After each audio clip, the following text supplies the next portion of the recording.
safe. Here you are invited to set down the weight of the hours behind you and to rest in words that move slowly, gently, like a train gliding through the night. I'm honored to be your guide this evening. Thank you for choosing to spend this time with the Dream Carriage, for allowing yourself this nightly ritual of calm. Each story waits for you here, steady as lamplight, familiar as a well-worn path, always ready to carry you into peace. Together, we will step into a world shaped not by urgency, but by stillness, a world where sounds soften, light deepens, and every detail is meant to ease your breath and quiet your mind. So, settle in, let the day fall away, and allow tonight's journey on Dream Carriage to open gently before you, leading you toward rest, and finally, toward sleep.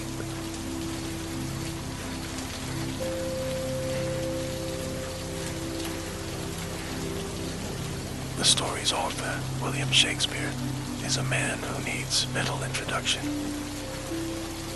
A playwright, poet, and actor, his reputation has long outlasted his own lifetime, spanning the late 16th and early 17th centuries. Many consider him to be one of the greatest writers of all time, with his plays still being performed in theaters around the world, and countless adaptations of his works still being made for television and film. Of the 38 plays authored by Shakespeare, more than half are set abroad, in places that he clearly had a fondness for and was fascinated by, though perhaps never visited in person. A Midsummer Night's Dream is one such story, which he wrote in Elizabethan England around the 1590s. Set in Athens, within the royal palace and its vast adjoining woodland, it's 16th century Athens the way Shakespeare imagined it. A blend of classical Greek literary elements, myths, and glory, mixed with the charm and romance of its altogether English author. The result is a setting that is thoroughly romantic, perfect for a play about love. So let us bring to mind our own Shakespearean vision, beginning first with a sprawling, colorfully painted palace. With its smooth marble floors, soaring columns, and countless roofs and archways, it has all the hallmarks of classical Greek architecture. Indeed, it wouldn't look out of place within the walls of the Acropolis, the ancient sky-high citadel containing Athens' most illustrious buildings. That's not to say that it would be better placed there amongst the famed statues, temples, and palaces of the past. Few could imagine a happier setting than where the palace currently stands, behind the stunning gardens, against a backdrop of emerald forest.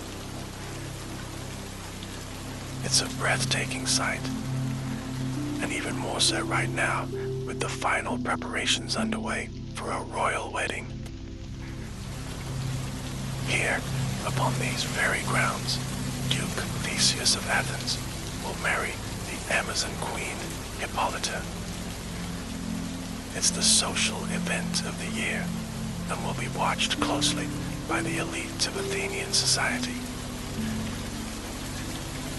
Naturally then, every effort is being made to further beautify the area, with servants busy at work in every direction. One such group is a trio of maids. They're dressed in floor-length blue velvet, with pristine white aprons tied around their waists, and matching white bonnets resting upon their heads. They work their way around the allotments at the far east side of the estate, selecting the best-looking fruits and vegetables to be included in the wedding meal. The chosen items are placed into a large wicker basket, of which the maids each have one. And truly, they're spoiled for choice, because everything they encounter smells so fresh and fragrant, and the colors are incredibly vibrant in the morning sunshine. It's for this reason, perhaps, that their spirits seem so high, as they laugh and chatter whilst filling their baskets full of colorful produce. Or perhaps it's the excitement of a royal wedding and all the ceremony and festivities to accompany it.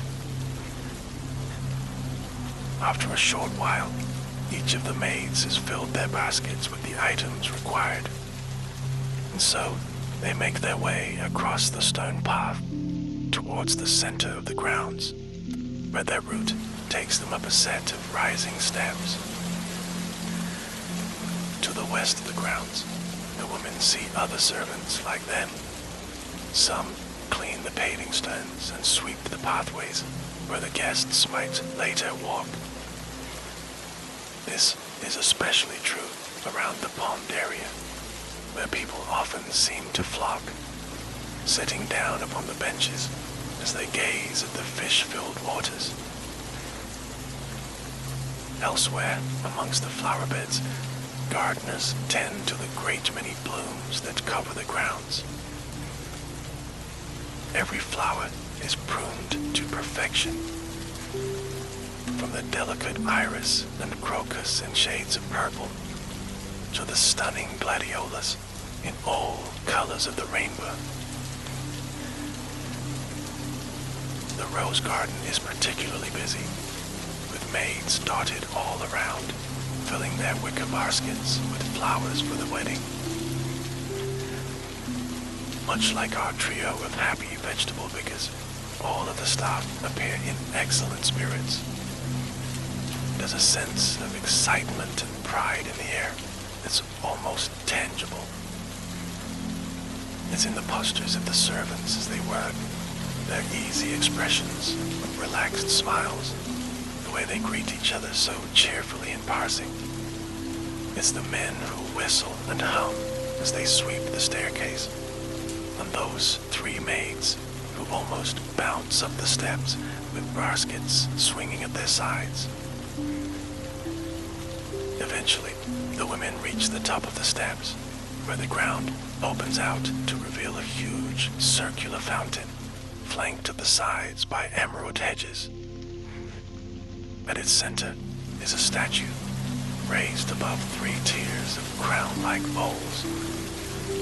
It's the goddess Athena, protector and namesake of Athens, sculpted from the same gorgeous marble as the sleek columns of the palace behind her. Only right now, she's not alone, because in and around the fountain, workmen are busy. 2 hold cloths, cleaning the marble exterior until it glistens in the sunlight. Another man, with trousers pulled up above his knees, wades through the water towards the central column. There, he reaches a gloved arm down into the water, plunging a long cleaning pipe in and out of it. Moments later, as if by magic, the fountain comes to life over his head, water bursting out below the feet of the goddess. It cascades down, filling one tiered bowl after another until it spills down from each. Soon enough, the man's work is done, and there is a constant stream of moving water playing from top to bottom. It's a beautiful sight, and one that causes the maids to gasp in wonder as they pass by, before heading up towards the house. Beyond the fountain, the palace lawn is bustling with servants, putting everything in place for the wedding feast later. Like the maids, the male servants are dressed in uniforms befitting a royal household.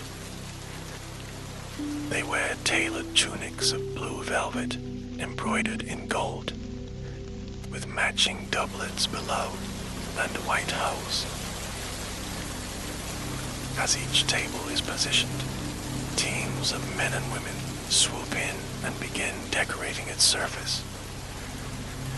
Cream tablecloths are laid out over the top before the place for each guest is set upon it.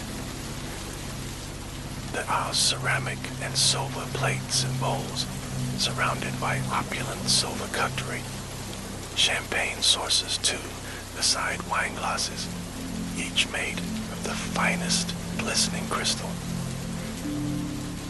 It's hard to imagine a more inviting dinner table, especially with the addition of roses as the table's centerpiece.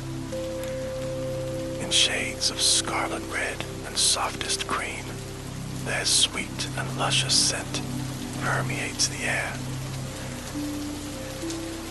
Equally pleasant is the sound of music echoing out from the palace terrace, where a string quartet perform their final rehearsals. Each musician is seated, two with violins in their outstretched arms, and another with a viola, like the violin, but slightly larger. The fourth performer sits behind a large stringed instrument, an exquisite piece crafted out of a deep, dark mahogany. Though only a practice, few watching will fail to be moved by their performance.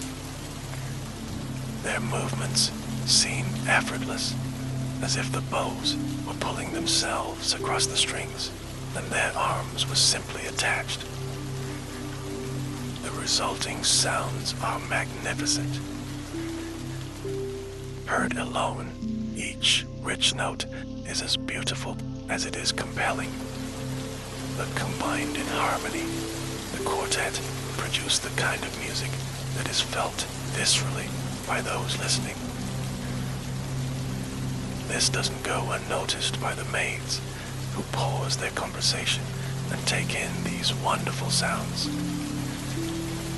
This remains the case throughout the rest of their journey, as they stroll across the terrace, entering the palace through a large, arched doorway.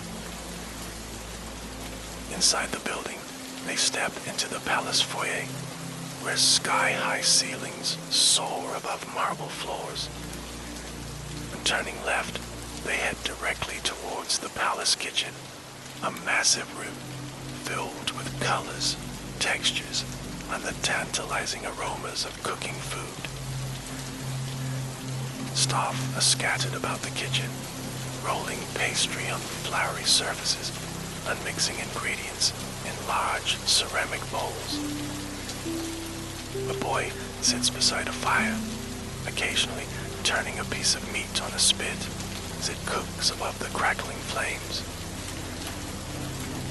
In other areas of the kitchen, a range of fresh vegetables are being prepared, and it's one such area that our trio visits next, handing over their baskets with merry smiles. These are happily received by the cook and her staff, who empty out their contents amongst mounds of other delicious-looking produce. Once washed and chopped, seasoned and cooked, the vegetables will be included in a diverse range of truly flavorsome dishes. Aside from the kitchen, the rest of the palace is relatively calm. The bride-to-be, Queen Hippolyta, is hidden away in her private chambers upstairs, being pampered and prepared before the wedding ceremony. The Duke wanders throughout the grounds, overseeing the setup for this most important day. At present, he is stood upon the terrace, smiling broadly in his formal wedding suit as he takes in the sounds of the string quartet. He appears utterly enthralled by what he hears. It's because the Duke is so preoccupied, perhaps, that he fails to notice events occurring nearby. For, on any other day, the usually astute Theseus might have spotted the well-dressed couple heading off into the forest. and recognizing them as the Lady Hermia and the gentleman Lysander, you would likely guess that they were running away to be together. After all, the girl's father openly forbade the lovers to marry, having already arranged a suit between his daughter and another gentleman. According to ancient Athenian law, a daughter must obey the will of her father, and so, despite loving another, Hermia is expected to marry Demetrius. In fact, that very man is marching into the Emerald Forest now, following in the footsteps of the eloping couple. Demetrius, having heard of Hermia's escape, is bent on finding his future wife and bringing her home to marry him. A short way behind him walks Hermia's best friend, the Lady Helena, who loves Demetrius just as he loves Hermia.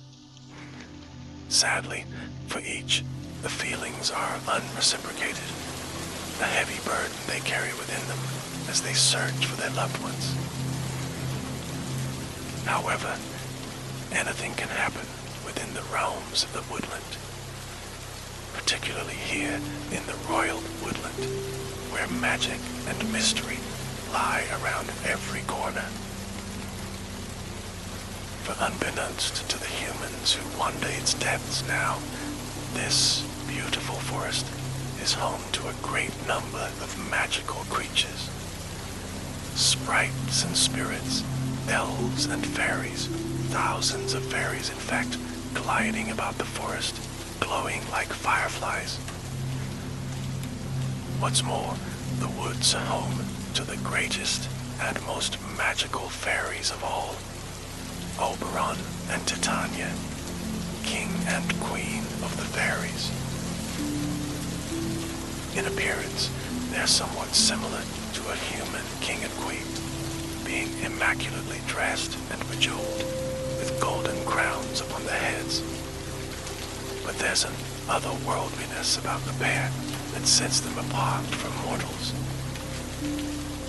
Both are incredibly handsome, with the kind of looks that intrigue and mystify all who see them. Their skin seems to shimmer like stardust, as if they exude magic and wonder from their every pore. Titania is especially beguiling, with her blonde curls flowing loose around her crown, and her bright green eyes sparkling like emeralds. Her wrists, ears, and neck drip with diamonds, and she wears a stunning gown of velvety rose petals, the same creamy shade as those adorning the tables of wedding guests nearby. Their sweet scent only adds to the queen's ethereal allure. At present, Titania is seated high up amongst the lush forest canopy, resting upon a mattress of leaves, feathers, and flower petals. She looks every bit the fairy queen. Her servants flutter around her, peas blossom, moth, cobweb, and mustard seed, always by her side and ready to attend to her every need. They dance around her, gliding through the air and singing the most beautiful lilting lullabies, until their beloved mistress closes her eyes and drifts into sleep. Elsewhere in the forest, King Oberon is very much awake. Having argued with Titania, who is as stubborn in nature as the king himself, he concocts a plan to punish his fairy queen. High up on the branch of an old oak tree, Oberon meets with Puck, a clever but mischievous spirit, with tiny little horns poking out above his hair. He orders Puck to find a certain flower named Love in Idleness. A striking bloom with rounded petals, Oberon explains that the flower will turn from white to purple when struck with Cupid's arrow. The flower's nectar is filled with powerful magic.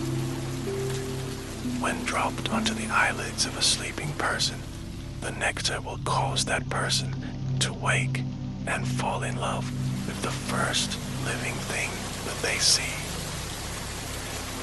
Oberon plans to play this trick on his wife, Queen Titania, having Puck slip the potion onto her sleeping eyes. After all, it would be rather embarrassing for the queen to fall in love with a tree or an animal. The mischievous spirit flies away, ready to do as ordered, while the king remains, resting on the branch of the old oak tree. And it's from here that he observes the two Athenians wandering along the forest floor, not Lysander and Hermia, the eloping lovers, but Helena and Demetrius. The king watches, captivated, as the lady professes her love for Demetrius, only to be rebuked rather cruelly and left to wander alone. Seeing the lady's distress, the ever-romantic fairy king hatches a new plan. When Puck returns, potion in hand, Oberon instructs him to use it upon the eyelids of the young Athenian man, hoping to fulfill the Lady Helena's dreams. The only problem is that Puck hasn't actually seen the young Athenian in question, nor does he know of the other couple hidden in the forest, who, at this very moment, have paused to take a nap. And so, when the spirit catches sight of Lysander, fast asleep upon the forest floor, he naturally assumes that this is the man he seeks. Dipping down beneath the boughs of a maple tree, Puck flies gracefully towards him, a trail of gold dust in his wake, only to appear human-sized beside the sleeping Lysander, with the lovely purple flower held in his hand. With his lips curled into a smile, the impish spirit holds the bloom above Lysander's face, allowing a single drop to fall onto his right eyelid, then his left. The drops shimmer on his skin for just a moment, before vanishing from sight. Puck vanishes too, believing his mission to be a success, without any knowledge of the impending amusement that will result from his mistake.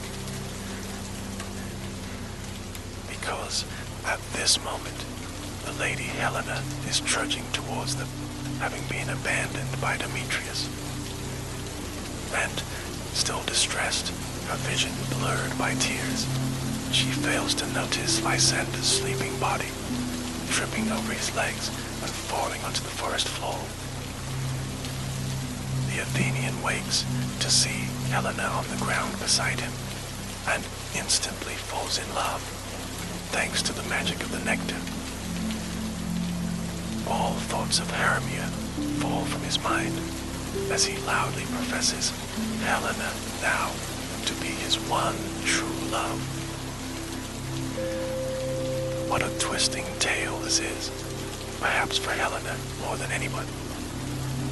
Knowing little of the magic of fairies, and having seen the love between Lysander and Hermia, she concludes that she must be the victim of a cruel joke.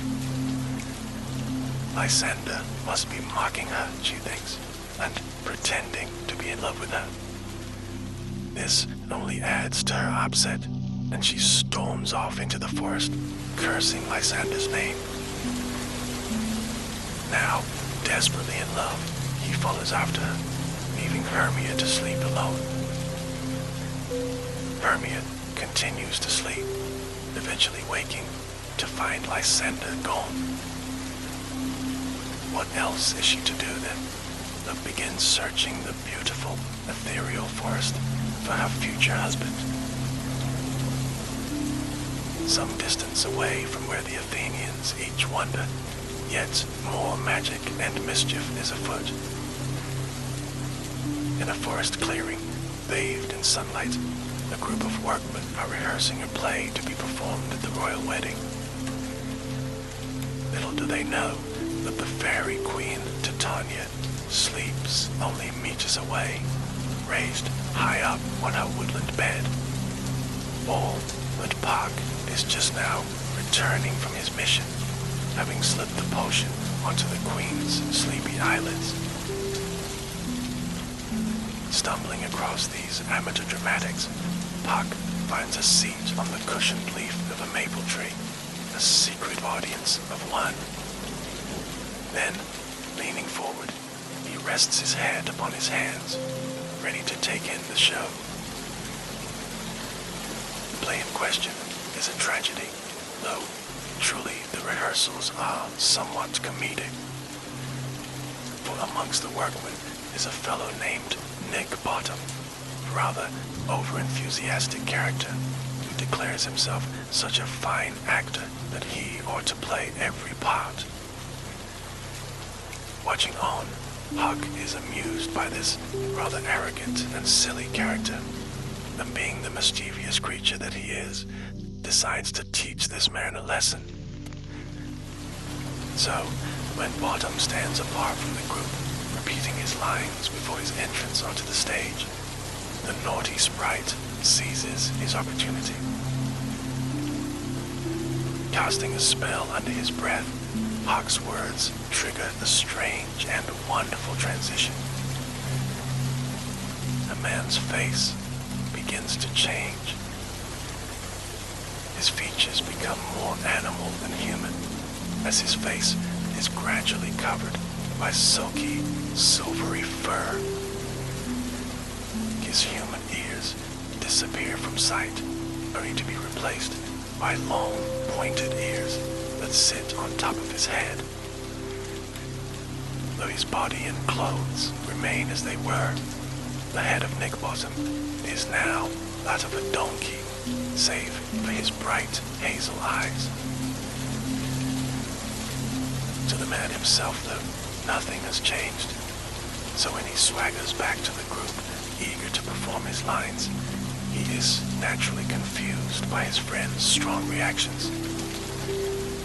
They gasp and stare at the sight of his face, and then, thinking themselves cursed, they promptly flee the scene. The impish Puck also exits, chuckling at his handiwork as he flies away to find his king. Nick Bottom, on the other hand, is determined to stay cheerful. Assuming his friends to be joking, he waits for their return in the sun-filled clearing, singing to himself a most cheerful tune. Meanwhile, the gorgeous fairy queen stirs nearby, woken by the sound of this very song.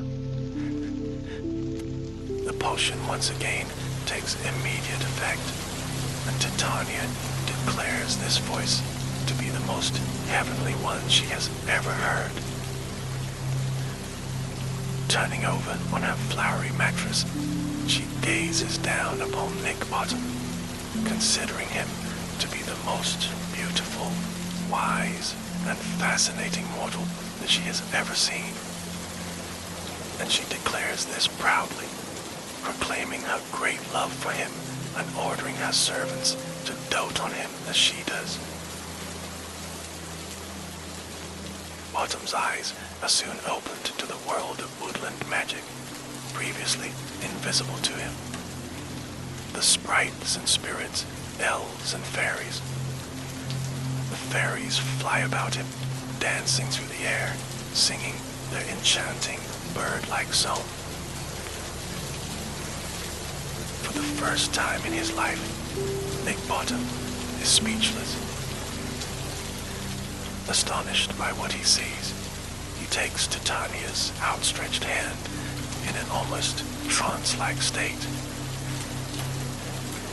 She leads him to a tree at the edge of the clearing, where a bundle of cushions rests upon the ground. Ruby red velvet with a trimming of gold tassels, they sit against the trunk of a massive maple tree, the same tree from which Puck cast his spell. Here, upon a throne of cushions, sits Neck-Bottom, a fairy queen beside him, gazing adoringly into his eyes. As requested by their mistress, Titania's servants bring plates of food and drink. There are purple grapes that sparkle like jewels, soft orange apricots, and the sweetest, plumpest figs. Split open, they reveal their ruby-red insides, packed with golden seeds. And there's wine too, a rich, red wine, served to the couple in goblets of silver. In all his life, Neck-Bottom has never enjoyed such a banquet, or been in the presence of such wonderful company. He savors every mouthful and moment.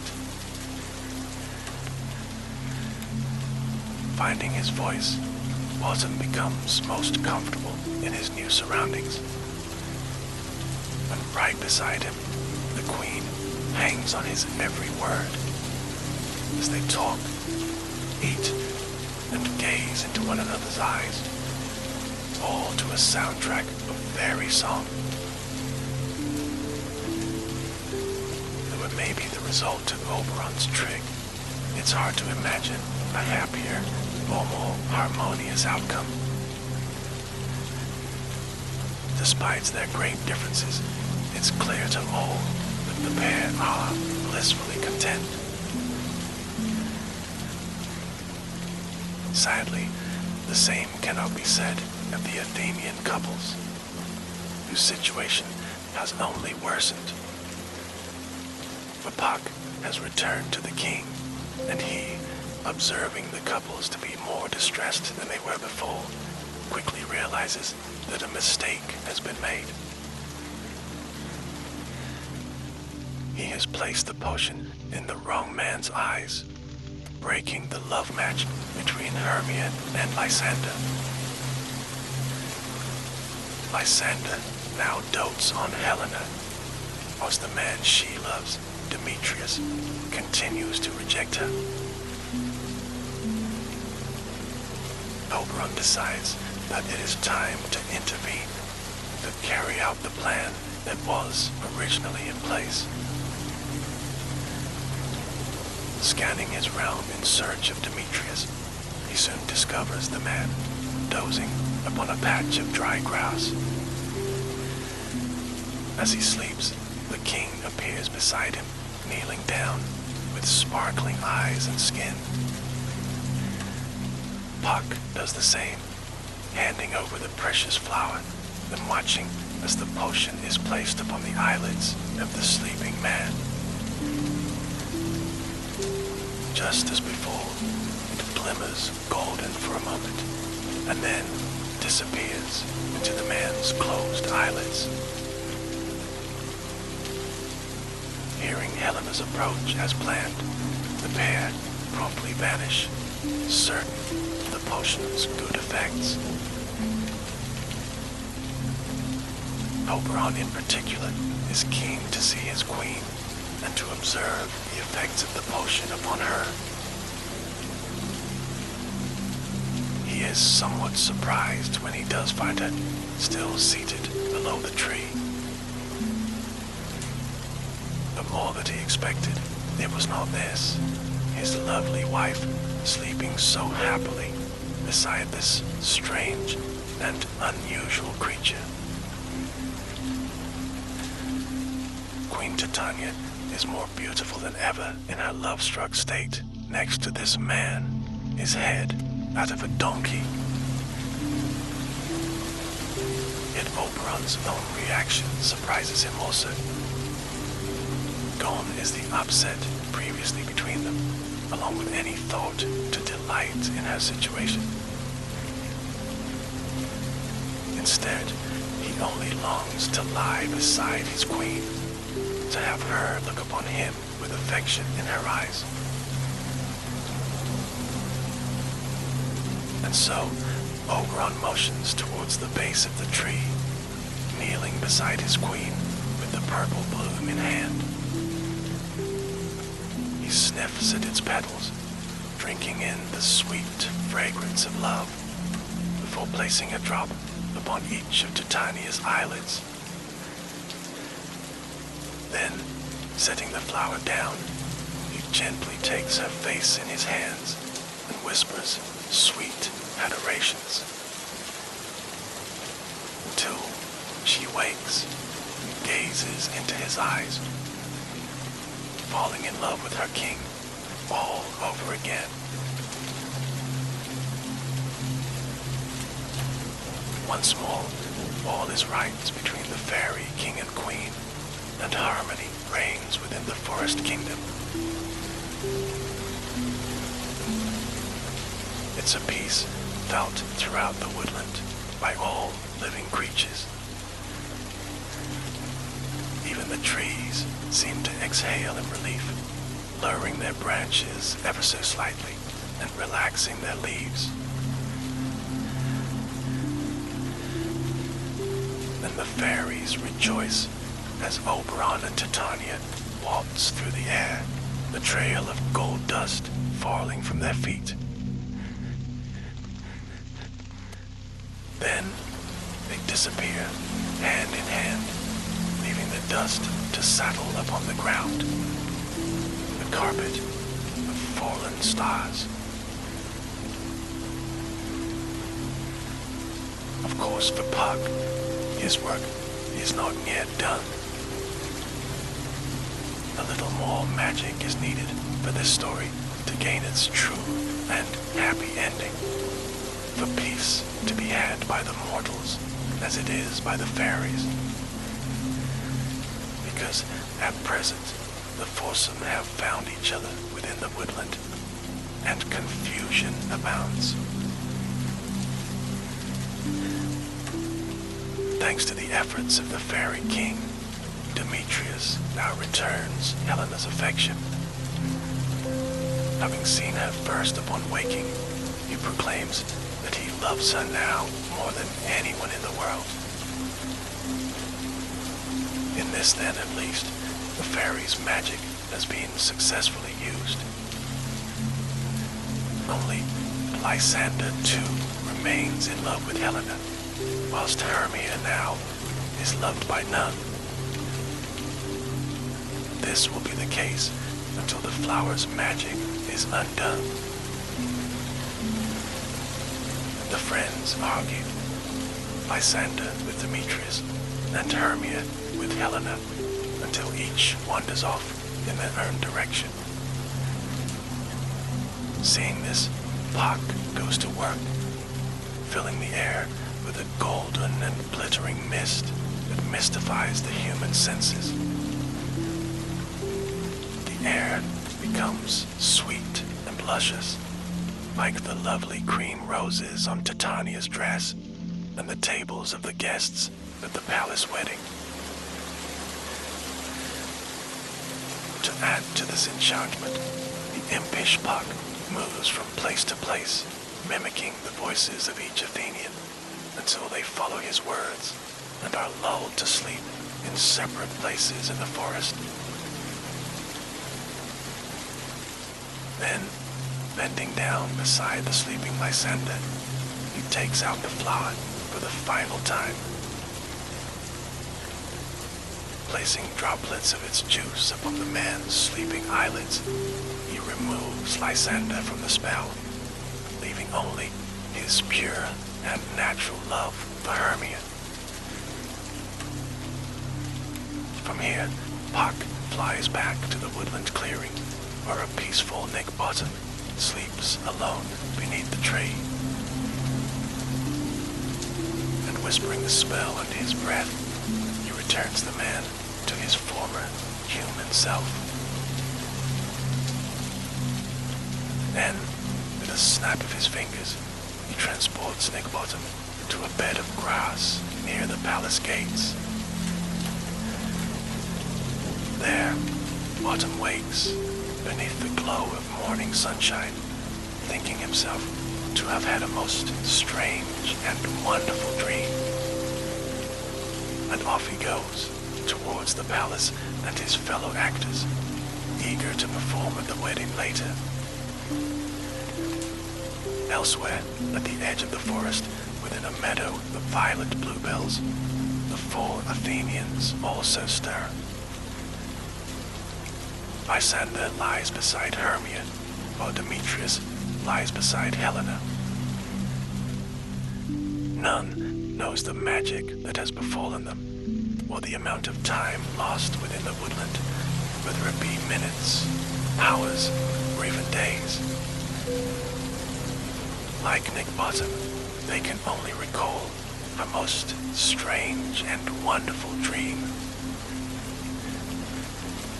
The only thing that is clear on this lovely summer's morning is that their former problems are no more. None amongst them are lovelorn or unhappy. Each of the couples is as content as anyone could hope to be.